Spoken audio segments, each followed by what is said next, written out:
Assalamualaikum warahmatullahi wabarakatuh. Ada pepatah yang mengatakan bahwa kesan pertama tidak datang dua kali. Dan kesan pertama itu sering muncul dari perkenalan. Maka akan perkenalkan, nama saya Marwan Syarif, rekan saya Ridwan, dan di samping Ridwan ada Rosanti. Ya, kali ini kami akan mempresentasikan hasil kerja kami, yaitu PPT Rich Level Instruksi Paralel dan Superskala.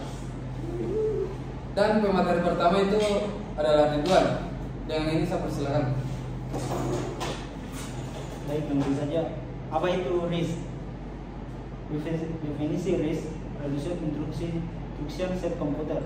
RISC yang merupakan singkatan dari Resolution Instruction Set Computer adalah jenis arsitektur prosesor yang didesain dengan prinsip dasar sederhana adalah lebih baik. Pada arsitektur RISC, set instruksi komputer dibatasi pada instruksi-instruksi yang sangat dasar dan sederhana.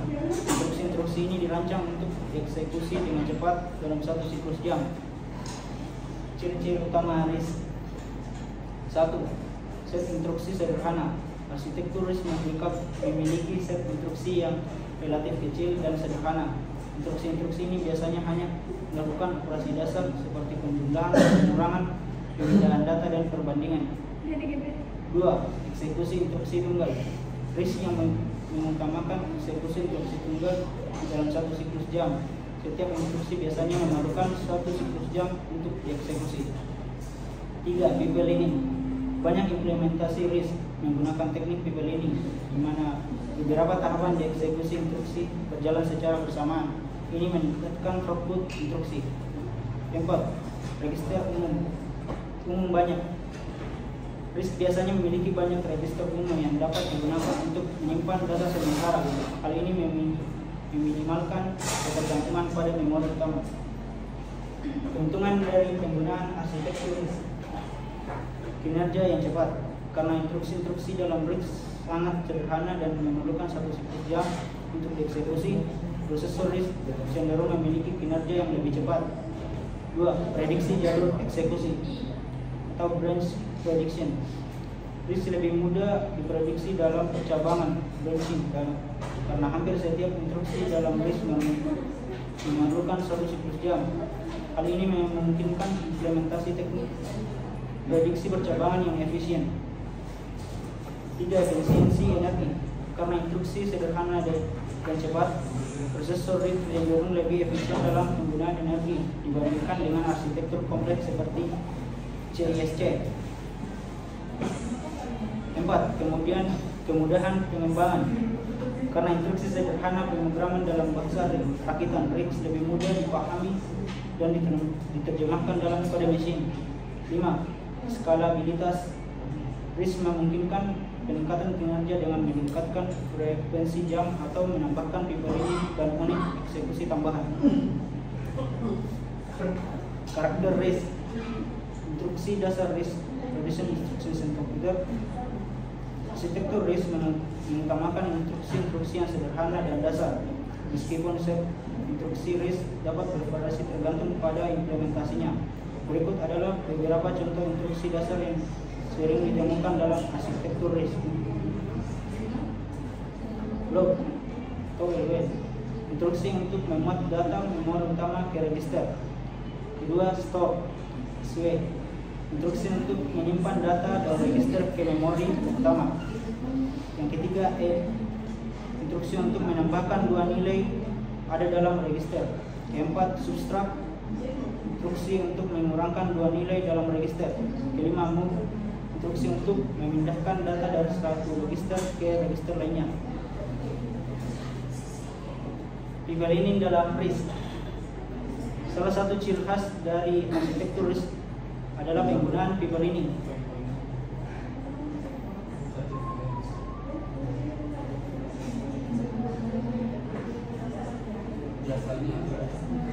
Biasanya people lining dalam RISC terdiri dari beberapa tahap seperti: 1. Fetch atau ambil. Instruksi diambil dari memori utama dan dimuat ke dalam people lining. 2. Decode atau decode. instruksi dianalisis pada operasi yang dilakukan ditentukan. 3. Eksekusi. Instruksi dieksekusi seperti penjumlahan atau pengurangan. 4. Memori akses. Jika diperlukan, instruksi dapat mengakses memori utama di tahap ini. 5. Write back. Hasil instruksi disimpan kembali ke register jika diperlukan. Contoh arsitektur RISC. Ilustrasi arsitektur RISC pada prosesor RAM ARM. 1. Set instruksi sederhana. Prosesor ARM memiliki set instruksi yang relatif sederhana dan terbatas pada operasi dasar penjumlahan, pengurangan, pemindahan data dan perbandingan. Instruksi ini memiliki panjang tetap yang memudahkan pengolahan instruksi. 2. Register umum banyak. ARM memiliki banyak register umum yang digunakan untuk operasi aritmetika dan pemindahan data. Pada prosesor ARM yang lebih modern, biasanya ada 16 hingga 32 register umum yang dapat digunakan. 3. Log store arsitektur. Prosesor ARM menggunakan model log store, yang berarti instruksi khusus digunakan untuk membuat data dari memori ke register untuk menyimpan data dari register ke memori. Operasi aritmetika tidak langsung manipulasi memori. 4. Pipelining. Prosesor ARM menggunakan teknik pipelining dengan beberapa tahap eksekusi seperti fetch, decode, eksekusi, dan write back. Ini memungkinkan beberapa instruksi dieksekusi secara bersamaan dalam berbagai tahap pipelining. 5. Detail endian. ARM umumnya mengikuti urutan byte yang bisa kemudian menyimpan data dalam memori yang berarti byte terkecil. LSB disimpan pada alamat memori yang paling rendah. 6. Prediksi jalur eksekusi. Branch prediction.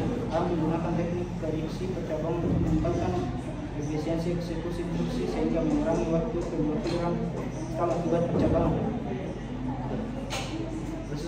Prosesor ARM digunakan dalam berbagai perangkat, termasuk ponsel pintar, tablet, komputer, papan tunggal seperti Raspberry Pi, perangkat Internet of Things, dan banyak lagi. Kelebihan arsitektur seperti ARM termasuk efisiensi energi, kinerja yang baik, dan kemampuan untuk digunakan dalam berbagai aplikasi. Baiklah, itulah tadi pemaparan dari pemateri pertama. Dan untuk pemateri kedua yaitu saya sendiri. Apa itu CIS? CIS ada dalam komputer itu adalah kompleks instruksi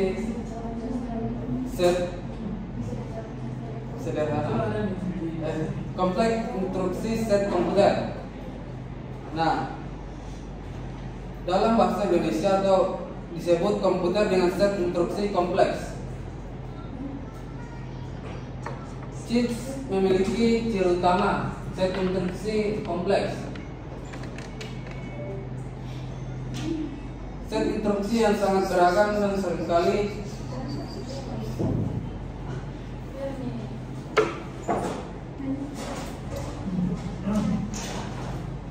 CIS memiliki beberapa ciri utama, yaitu 1. Set instruksi kompleks. CIS memiliki set instruksi yang sangat beragam dan seringkali kompleks. Instruksi-instruksi CIS dapat melakukan berbagai tugas, termasuk operasi aritmetika, manipulasi data, pemindahan data antara memori dan register, operasi keamanan, dan banyak lagi. Ciri kedua yaitu penyimpanan memori langsung, yaitu instruksi-instruksi dapat melakukan operasi langsung pada memori utama. Ini berarti instruksi dapat mengambil data langsung dari memori register atau mengirim data dari register ke memori tanpa perlu instruksi khusus. Ciri ketiga yaitu jumlah register umum. Meskipun biasanya memiliki beberapa register umum, jumlahnya terbatas jika dibandingkan dengan arsitektur RISC.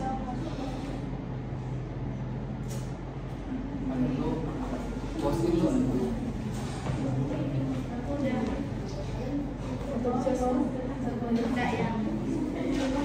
Terus ini ya, di sini ya. Udah terpasang. Ya kan di sini. Ini ya. Sudah mau jelaskan ini. Nah. Terus. Perbandingan dan JIS kompleks instruksi set komputer dengan RISC. Set instruksi RISC lebih sederhana, sedangkan JIS itu lebih kompleks.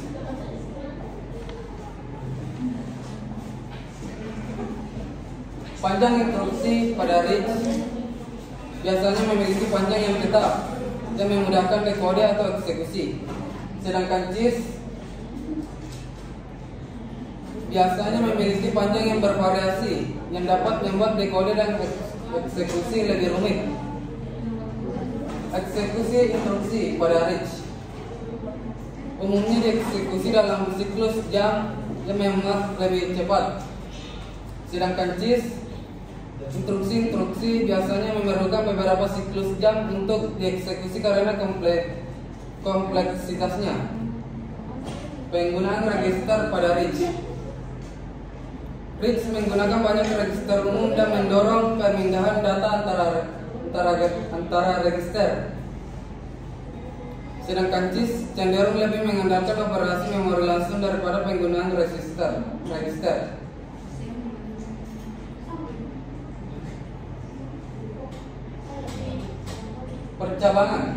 Percabangan pada RISC cenderung memiliki struktur percabangan lebih sederhana, sedangkan JIS memiliki percabangan yang lebih kompleks yang dapat menyulitkan prediksi percabangan.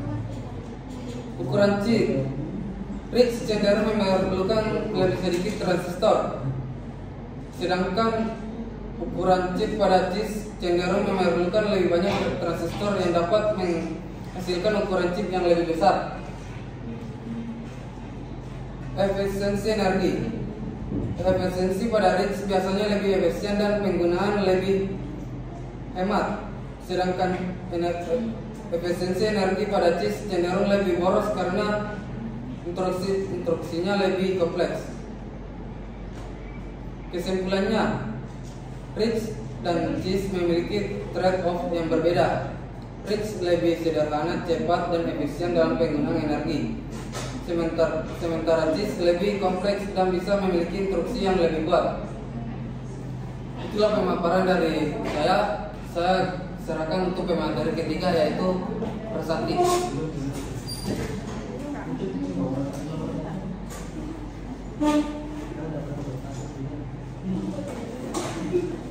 Baik, terima kasih. Langsung saja, instruksi paralel. Instruksi paralel merupakan konsep yang digunakan dalam komputasi untuk meningkatkan kinerja prosesor dengan mengizinkannya menjalankan beberapa tugas atau instruksi secara bersamaan atau di paralel. Nah, berikut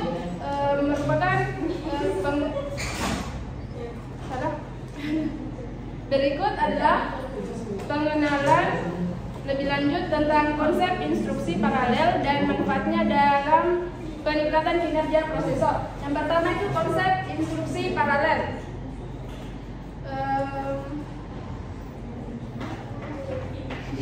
Instruksi paralel memungkinkan prosesor untuk menjalankan lebih dari satu instruksi pada saat yang sama. Kemudian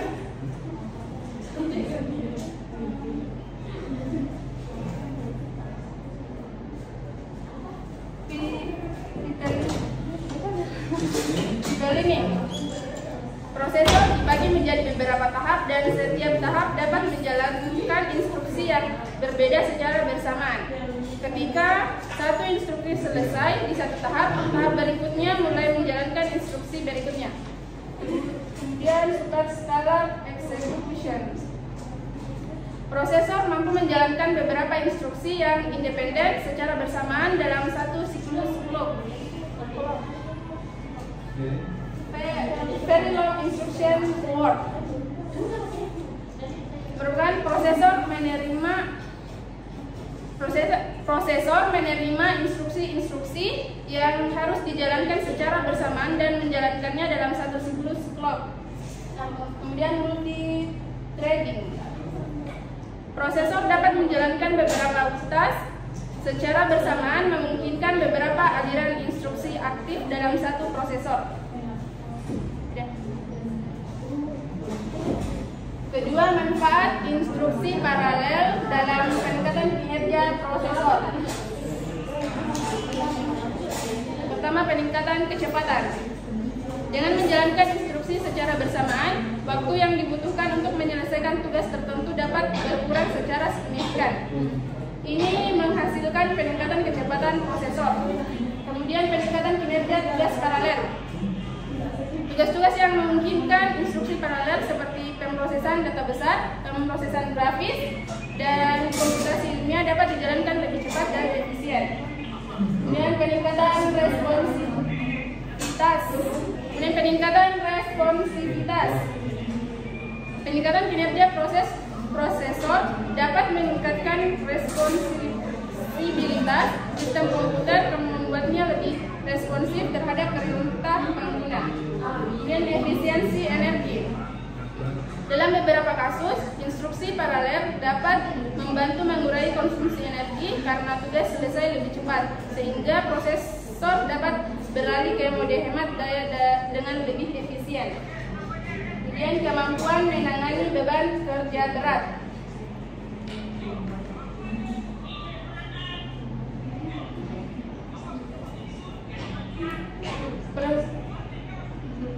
Prosesor dengan instruksi paralel lebih baik dalam menangani beban kerja yang kompleks atau intensif dalam hal komputasi. Superscalar.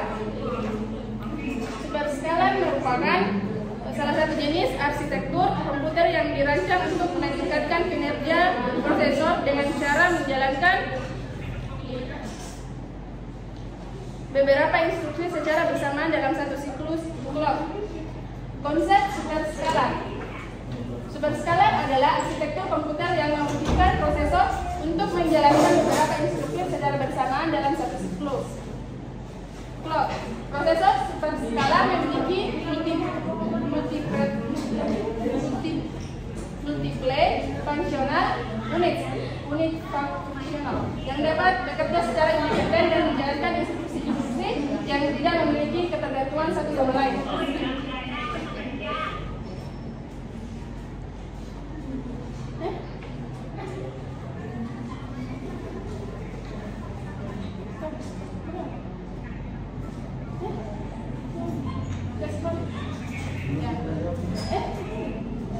Keputusan eksekusi instruksi biasanya dibuat secara dinamis oleh unit eksekusi yang cerdas yang memiliki instruksi yang dapat dieksekusi pada saat tertentu. Instruksi-instruksi dieksekusi berdasarkan ketersediaan sumber daya dan independensi antara si instruksi tersebut.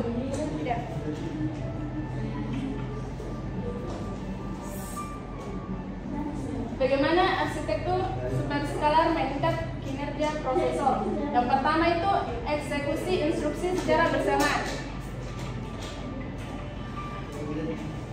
Prosesor superscalar dapat menjalankan beberapa instruksi secara bersamaan dalam satu siklus. Ini meningkatkan throughput instruksi dan mengurangi waktu yang dibutuhkan untuk mengeksekusi program.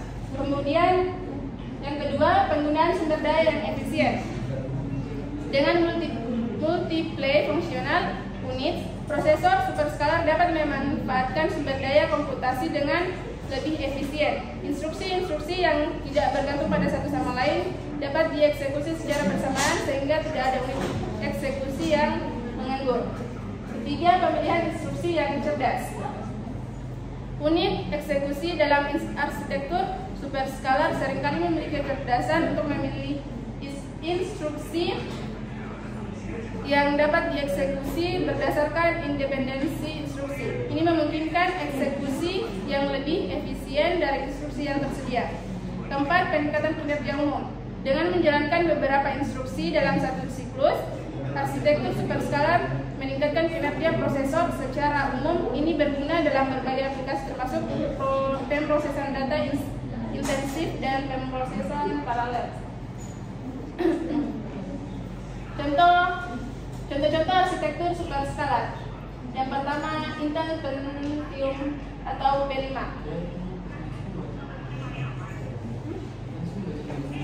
2. Intel Pentium Pro. 3. AMD K5 dan K6.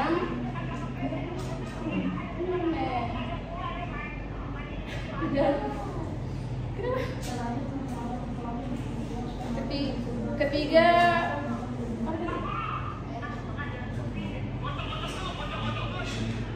AMD K5 dan K6, dan 4. ARM Cortex A atau seri A.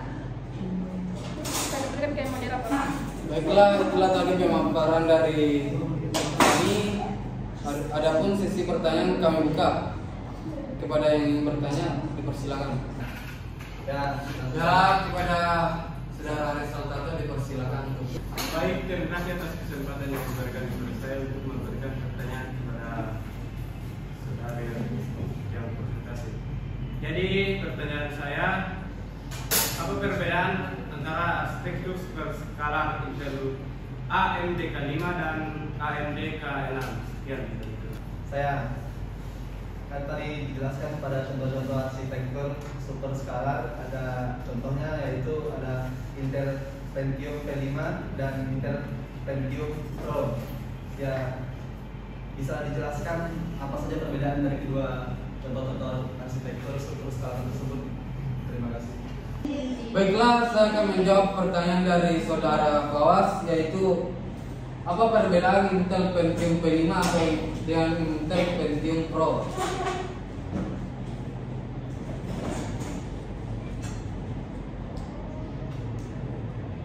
Intel Pentium 5 adalah contoh arsitektur superskala yang ia adalah salah satu arsitektur prosesor superskala yang terkenal dan menjadi salah satu titik awal bagi perkembangan prosesor Intel. Sedangkan Intel Pentium Pro adalah proses yang dirancang dari Intel Pentium 5 dan dikembangkan. Sekian.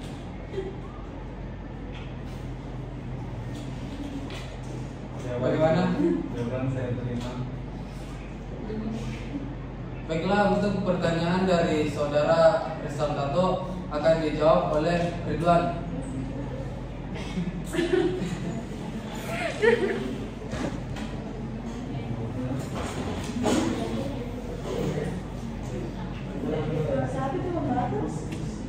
Baik, saya akan menjawab pertanyaan dari Saudara Rizal Tato.